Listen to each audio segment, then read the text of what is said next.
Greetings, scholarly gamers, and welcome to this week's episode of Jungle Drums. I was once again supposed to be joined by folk. You know who I'm talking about. I'm pointing at you if you're watching this. Hey, it's okay, man. Don't worry about it. It's all good. We know that shit happens. Before I get into the headlines, we've got to make... or at least recognize one of the things that happened this week. I won't go into it too much, but just last week there was a big deal on Twitch, and of course that was with Ninja becoming the most followed Twitch channel. I believe he passed was it 6 million, I believe? Hold on. Give me a sec. There's an easy way to do this, which this is a tool that actually... everyone should be using at some point to have a look at how their channels are doing. If you're really into statistics and whatever, Social Blade is a great site to do this. Where you can just plug in, your YouTube username, or likewise Twitch, your Instagram, your Twitter, and just, have a look at some of your statistics. But so if we go to Twitch, top lists, top 10 followed Twitch streamers. Okay, see, I thought it was 6. My mistake. So it was actually, he's at 3.5 million followers. Ninja, I know that's kind of small, kind of hard to see here. But, the next closest being Summit, just shy of 3 million. So well done to Ninja. The reason that this kind of hit the headlines this week, well... maybe not headlines, but it was all over social media. It was, of course, Ninja was playing Fortnite with Drake. He was also playing, what's his name? Some NFL player. But anyway, hey, it was all over social media. And if anything, it's great for the platform, great for just streaming in general. Just kind of getting, raising awareness of the whole concept. So it was pretty cool to see. But yeah, it was amazing just how Twitter blew up concerning... Drake playing with Ninja. So yeah, there was plenty of memes and all sorts of other great stuff. But yeah, I just wanted to... I couldn't go this week without at least mentioning it. So there, box ticked, job done. Right, some other things that happened this week. One, which of course is very dear to my heart. We all know that I'm a big fan of Monster Hunter World. Yes, you might not agree with my review. You might think that I've overrated it, and that's fine. That's your opinion. For me, I absolutely love the game. That's why I've put well over 300 hours into it. I'm at Hunter rank 101 at the moment. I've been taking a bit of a break, doing other things and whatnot. But this week, of course, was the official reveal from Capcom.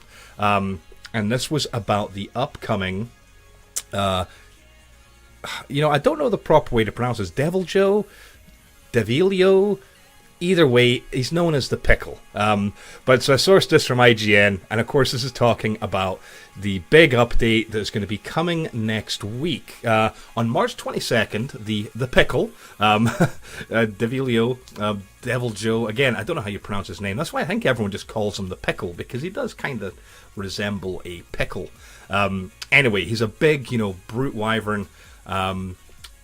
Basically, in previous games, if you've ever played them, or if you haven't, he serves kind of the same purpose as the B-52, Basil Goose, right? He just kind of gets in the way and causes trouble. But he's a huge brute, looks pretty nasty, and so of course, we're going to be getting him as a free update next week on the 22nd. Now, we knew this was coming. We knew that we were getting that monster. What we don't know is what other monsters we're going to be getting. We also don't know if future monsters are going to be free or if they're going to be paid DLC. Everything's still very hush on that. But what we do know after this Capcom live stream was that the Pickle himself, the quests, his gear, they're going to be coming into the game on March 22nd. But what is also going to be happening on the 22nd, there's going to be some weapon rebalances. So some really, really good ones. All 14 weapons are being tweaked in some way. Some of them more than others. I believe the bow guns weren't getting touched that much.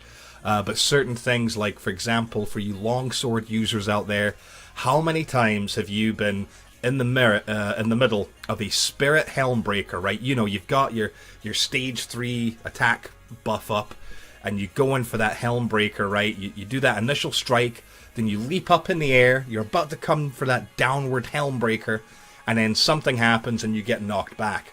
Yes, it's irritating. There's so many, especially Elder Dragons, that are just brilliant at interrupting that attack. Same with Switch Axe for the zero-sum discharge. It gets interrupted, and now we know it's actually not supposed to work that way. You are supposed to be immune. So that's getting tweaked. Same with some of the attacks. Some of the attack strengths are getting buffed. Hammers, I believe, are getting a significant buff, so that'll be quite nice. But so anyway, right, there's all sorts of little tweaks coming. Another one is one that, well, me and my friends are quite guilty of. It's really easy to troll your friends when they're trying to carve a monster. You can knock them, with certain attacks, interrupting their carve. Well, they're going to be removing that, and players will no longer be able to be hit by other players whilst they're carving.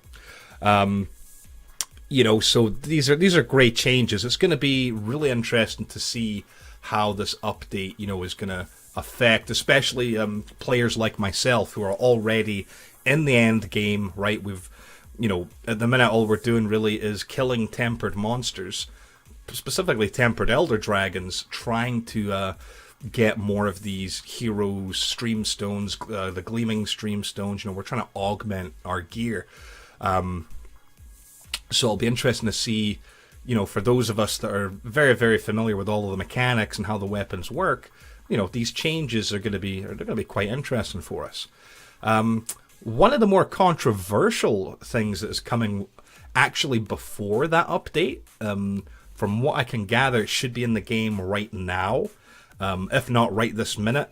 I know it was supposed to be the 16th, but that was going to be the ability to alter your character's physical appearance. Not a name change, but everything else. Your gender, you'll be able to change your appearance.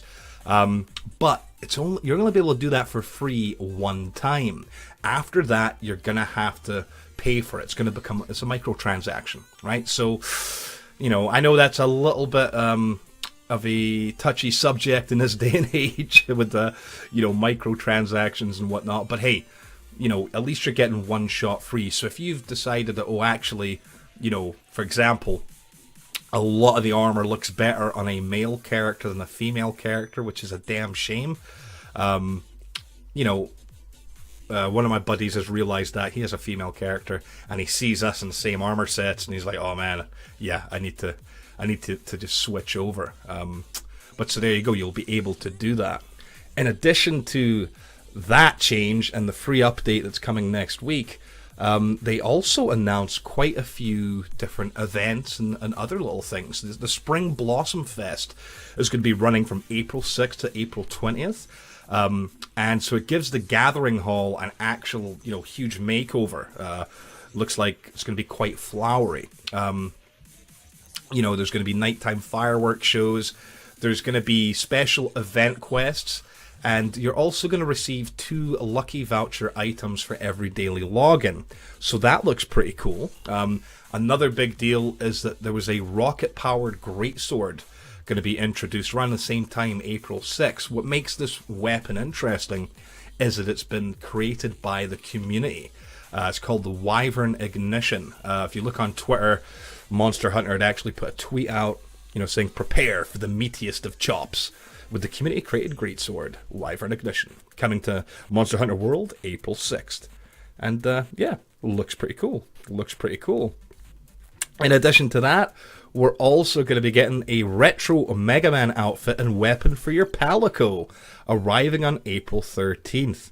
The skin will turn your little feline friend into Mega Man. Again, saw some gameplay of this, and it looks absolutely fantastic. What happens is it really, really makes your Palico stand out. Like, you cannot miss him or her. It's just crazy. In addition to Mega Man, we were also going to be getting a Devil May Cry crossover DLC at some point in the future. It looks like it was going to be probably, I think, an appearance skin. I think it's an appearance skin. It could be armor, but I was fairly sure it was going to be an appearance skin similar to the Samurai setup you can get, with a charge blade, but it's going to be a charge blade weapon just without the shield. So that looks interesting. But yeah, the reveal stream was great. If you did watch it, you might have noticed initially it was obviously all in Japanese. But following the main one from Capcom based in Japan, Capcom EU did a stream immediately after with a few Monster Hunter World streamers and YouTubers, and they were kind of going over things for all of us that don't speak Japanese. And that was really handy. The Capcom EU team are doing a great job as far as reaching out to the community. They're doing, I believe, weekly, not daily, but at least weekly streams where they're playing, doing some hunts. But yeah, it's quite interesting. The Capcom EU team seems to be doing a great job engaging, and I'm pretty sure they've got a competition on at the moment on Twitter and Facebook. I believe it might only be open to residents of the UK, though, so sorry to all my cousins on the other side of the Atlantic. But anyway, Monster Hunter World, hey, it's looking good. They're bringing more stuff to us, but we still don't know long-term what's happening with the game. Are we going to get monsters quite regularly? Are they going to be free? Are they going to be paid? We do know that this is the spring update, and they've already said there will be a summer, a fall or autumn, and a winter update or pack or something. That things are coming. We just don't know if they're free or if we're going to have to pay up for them. So only time will tell. Right, so take a little break from gaming and let's talk about tech. I sourced this article from The Verge, and this was actually quite important to me because this is something that I use quite regularly, and this is about the Raspberry Pi. The new Raspberry Pi has 5 gigahertz Wi-Fi and Bluetooth 4.2. Now, if you're unfamiliar with the Raspberry Pi, they're awesome little machines, right? I mean, they're tiny little computers. I mean, like, honestly, I don't have mine kicking about, do I? No, it's in the cupboard. But, you know, they're really, really small, and the amount of things you can do on them is great. If you want to set it up like a computer using Raspbian, which is a kind of a Raspberry Pi specific version of Debian for Linux, you know, it's an operating system. You can, you know, set it up, and it just operates like a normal PC for the most part. You know, yes, it's not as powerful as a full-blown PC. You're not going to be playing you know, PlayerUnknown's Battlegrounds on it, but it does come pre-installed with the Minecraft Pi Edition. But basically, the Raspberry Pi, you know, has the ability to do all sorts of crazy things. Like, I know I have friends that use them to control the security cameras for their properties. I know someone else who has one set up that controls their entire media server. So if anyone in the family takes a photograph, you know, a picture from their phone anywhere in the world, it automatically uploads it to the media server, and then it can be accessed by the rest of the family. Kids nowadays, you know, if you want to mess around and make robots, you can use a Raspberry Pi as the brain for the robot. There's all sorts of great things you can do, and of course, when it comes to coding, you can use Python, for example, to do all sorts of neat little things with the Raspberry Pi. And even if you're into things like ethical hacking, right? You know, if you're a white hat, you can, of course, get a special version of Kali Linux that will install on the Raspberry Pi. I have one of those as well. But hey, okay, right. So the big deal is the latest version of the Raspberry Pi came out in 2016, and that was the Raspberry Pi 3 Model B. And that's been absolutely fine. It's a great little machine. That's the version I have. But the latest version is the Model B Plus. And so it's just an incremental upgrade. The processor has been beefed up slightly to a 1.4 gigahertz quad core. Bluetooth has been upgraded from 4.1 to 4.2.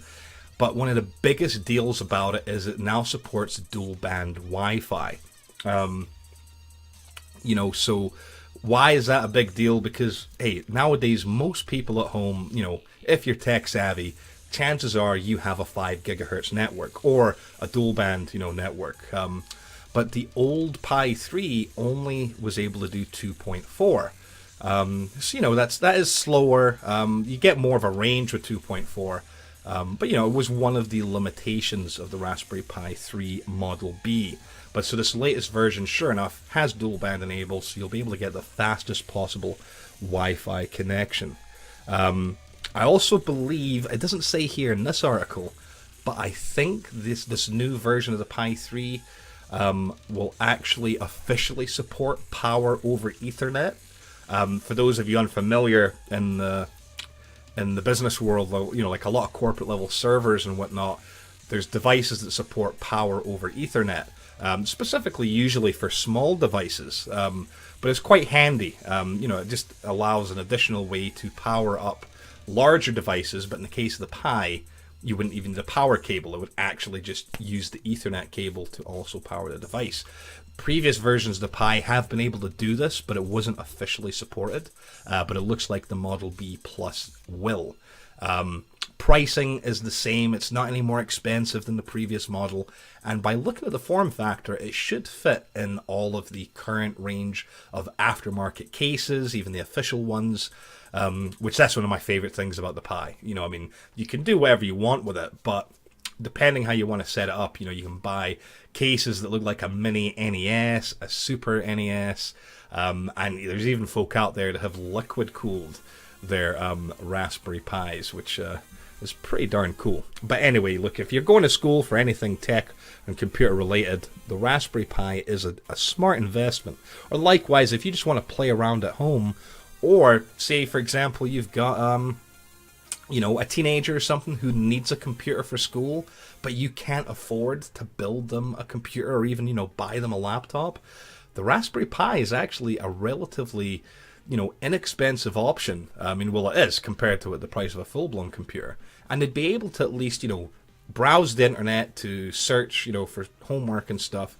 It comes with LibreOffice, which for the most part is compatible with Microsoft Office. So, Word documents and whatnot, Excel spreadsheets.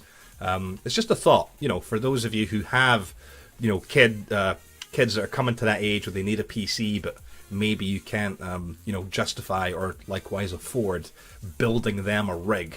The Raspberry Pi, could be an option for you. But so there you go. Back to gaming now. And obviously last week we talked about the Division 2. When we were talking about it last week, though, I didn't realize that announcement was actually pushed out ahead of when they had actually planned to do it. As it turns out, the information about the Division 2 had been leaked ahead of time due to press releases. And so, this happens. We've seen it before where data gets leaked, and so then, in a way to try to, damage control the situation, a developer will then, make an official announcement. And it seems this happened again. This article I sourced from a newspaper over here in the UK called The Daily Star. And so the headline is what got my attention. Huge Xbox and PS4 games leak. Is this massive game releasing in 2018? I was like, okay, so this sounds interesting. So sure enough, after reading it through a little bit, what seems to have happened is the Amazon website over in Canada, the Canadian Amazon specifically, so that's amazon.ca, revealed something accidentally. There was a listing, and it looks like this was possibly specific to the mobile site, so if you're on your cell phone, but a listing came up for E3 Tom Clancy Splinter Cell 2018 _PC. So there you go. This leak or mistake on Amazon's part makes it look like a new Tom Clancy Splinter Cell is coming. Now, whether this is an actual new game or a remaster, this is where the conspiracy theorists or rather the speculation begins. People don't know for sure. But when you look at the actual title of the listing or this product, there's some little hints in here. 2018 E3. So this makes it look like there's most likely going to be an announcement at E3. So what many game journalists are thinking is that development of this game might be quite far along, but they've been able to really keep it under wraps. So there could be a very short cycle here where we'll possibly see an announcement and a reveal trailer at E3, but then a release, of the game probably coming out in the fourth quarter of 2018. The reason being because, again, in this title here, it has 2018 at the end. So there you go. We do know for a fact that Ubisoft did state there would be another AAA launch this year, but they never said what it was. So it's looking quite likely that it's probably going to be the next entry in the Splinter Cell series. When you look at Ubisoft, I mean, they haven't really been much in the business of remasters. They're more about doing sequels. Now, yes, they have released things like the Ezio collection and whatnot, so they are capable of it. But with Splinter Cell, I'm not convinced. I don't know how well, to remaster something like the original Splinter Cell. I mean, you'd have to really, really rework it. I mean, the generational change in game engines, to make it look decent by today's standards, you'd probably be better off just making it from scratch rather than trying to remaster it. But then, hey, I'm no programmer, so maybe I am wrong. But we'll see. We'll see. If this is anything like the Division 2, where Ubisoft's hand was forced to make an official announcement, maybe the same will happen with Splinter Cell. We don't know. We know that they most likely have been working on a Splinter Cell game because Michael Ironside, who voiced Sam Fisher, he was back. He was in the studio a year or two ago. We know he was doing the new Splinter Cell. And Toronto, I believe there was a motion capture studio in Toronto that there was something happening there. So my money's on most likely a new Splinter Cell game rather than a remaster. But we'll just have to keep an ear out and... oh crap, I closed my window there. I was going to say, we have to keep an ear out and hopefully we will hear something relatively soon. Now, this is why closing that window was an issue. Because speaking of keeping an ear out and hearing, the next bit of news is from Tech Radar, and this is about a new pair of gaming headphones. Now, you may not have heard of this company, especially, most gamers probably haven't. The company is called, excuse me, Audiz, or Adezi. I mean, again, pronunciation, really not sure here, but this company is actually known for their high-end headphones. If I pull up their main webpage, as it's scrolling through their stuff, these headphones are just top-notch in quality. They use planar magnetic drivers in them. They're just, I mean, when you look at their flagship series, the quality is absolutely there. The biggest problem with these headphones is, for us mere mortals, they are quite expensive. I mean, we're talking, more expensive than Sennheisers and a lot of Bose products. I mean, these are really super high quality headphones that are reserved really for the most hardcore of audiophiles out there. So this is where this story gets interesting, because they're coming out with a gaming headphone. This is something that the company hasn't done before. They don't make gaming headphones. They make, I suppose what you'd call monitors, right, for audiophiles, high quality headphones. But so sure enough, they're coming out with a gaming headphone called the Mobius. And what makes the Mobius really interesting is that it's going to use head tracking to position audio. Now, I know what you're thinking. Hey, we've got 3D positional audio. You can already get headphones that have 7.1. And yes, you're absolutely right, but the Mobius is very different.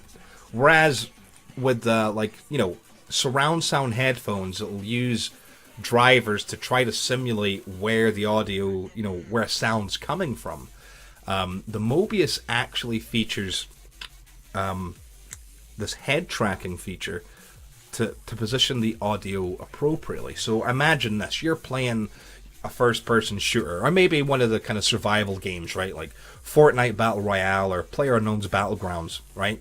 And you can hear someone firing, but you don't know exactly where.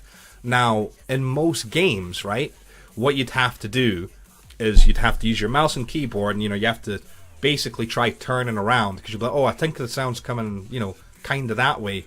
Turn around, and the sound would then get stronger, right?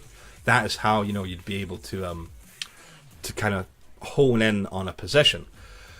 Which is okay, that's fine, that's what we're used to. But with this technology, what you could be doing, especially say, for example, you're in a sniping position, right? You're keeping your eyes in a certain direction, but you hear a noise. Just imagine this, right? You could slowly be turning your head, trying to hear, and then, because of this head tracking feature, as you're moving your head, you'd be like, oh, there it is, right? And you'd know, okay, so it's at my 8 o'clock, and then be able to turn around immediately and hone in on that sector. It sounds amazing. It sounds gimmicky as well, but allegedly, the CEO of Adiz, says that, look, this really bridges the gap between the sound generated in game and how sound naturally enters the ears. This really, it just kind of controls things as you're turning, it'll amplify sound in the right ear cup, for example, when you're turning your head left. And to put it in his words, he believes it's a more natural, electrifying experience that is going to bring gamers even closer than ever to action on their monitor. So it really, really sounds interesting. Now, because these guys and gals are high-end headphone makers, look, they realize that gamers aren't just interested in using their PCs to play games. So naturally, the Mobius headphones are going to feature their planar magnetic drivers as well. So there you go. You're going to be getting these top-notch, drivers in the headphones that feature on some of their much more expensive headphones. Now, this is where the pricing, it might put you off a little bit. But, right, keep in mind, there is an opportunity here. I'll be honest, I am considering it because just this week on March 14th, they have started an Indiegogo campaign, right? Does it have the link? No, it doesn't, right? I'll have to find that later. What you can do is they've launched an Indiegogo campaign for the headphones. You could end up snagging a pair for $199. Now, I know that's expensive, but when you factor in the price of their other headphones, the ones that aren't aimed at gamers, that's an absolute bargain. Because once that campaign is done with, the regular retail price is going to be $399. $400. That's the actual retail price. So if you're an early backer, you're basically paying half price for these things. And they're saying that the headphones should make their way to the first set of backers around June. To translate, we'll convert the prices. $199 in US dollars is about 140 Great British pounds, about 250 Australian dollars. It's it looks nice. It looks really, really fantastic. I'm gonna have to read up more on the specs of them. Because my big issue with headphones, I'm not a huge fan of USB headphones. Just because of some of the problems they can create when it comes to trying to set up your audio, specifically for recording and for streaming and whatnot. So I prefer to use just analog, using Razer ones at this point in time, normal headphones. But these, they've really caught my attention here just because of the fact, they've got those super high-end drivers in there.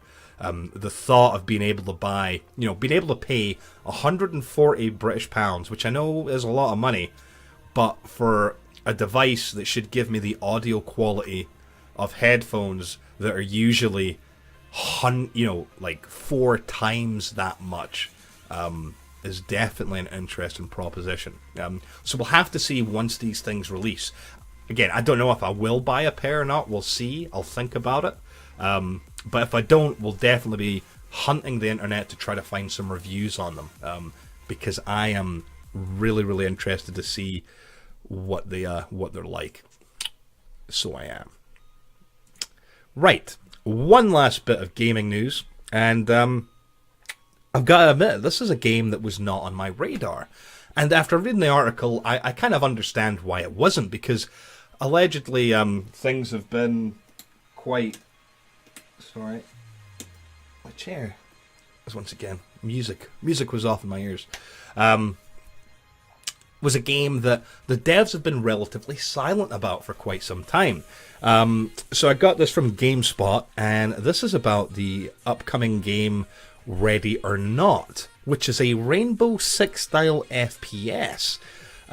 There should be a trailer here. Where are we hiding? I'll have to get through this ad. But if I just show this gameplay trailer really quickly. 911 emergency. Well, actually, it's not a gameplay trailer. It's a reveal trailer. The gameplay trailer's hopefully coming sometime this year. I want to fast forward you. It's a really nice trailer. It's been done, like really, really well. But it looks quite gritty. Looks quite... I would assume there's going to be an interesting storyline here.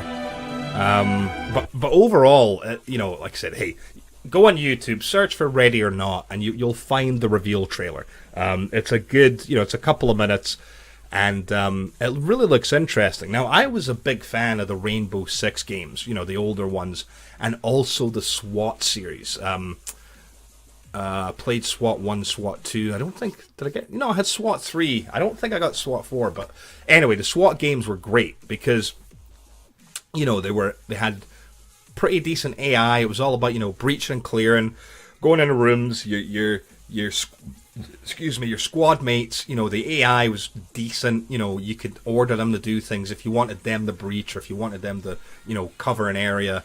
They were pretty cool. So Ready or Not is a tactical police shooter that, looks very similar, to kind of SWAT, like that kind of game, but also taken a lot from Rainbow Six. Not necessarily Siege, but, the Rainbow Six games on a whole. It looks really, really interesting, but the dev team had been relatively silent for quite a while. So basically what happened this week, they'd taken to their blog, basically saying, oh no, hey, the game is very much still in development.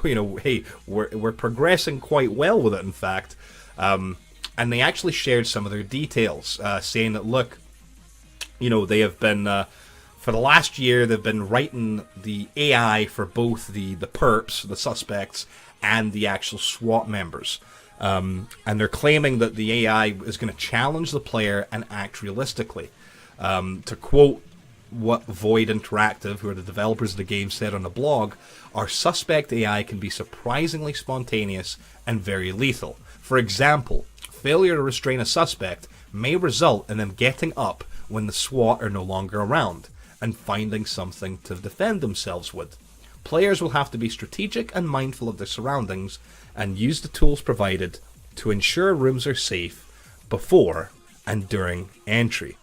And they also released a couple of very, very brief gameplay clips showing the animations and the systems, and it just looks awesome. It looks, I know it's early days and it's easy to get hyped up over a game that isn't out yet, but honestly, if the team at Void Interactive can deliver a modern tactical shooter like the old SWAT games, if the graphics are going to be anything like what these trailers make it look out to be, you know, if the graphics are top notch, if the gunplay is top notch, if the AI is up, I mean, this game could honestly be amazing.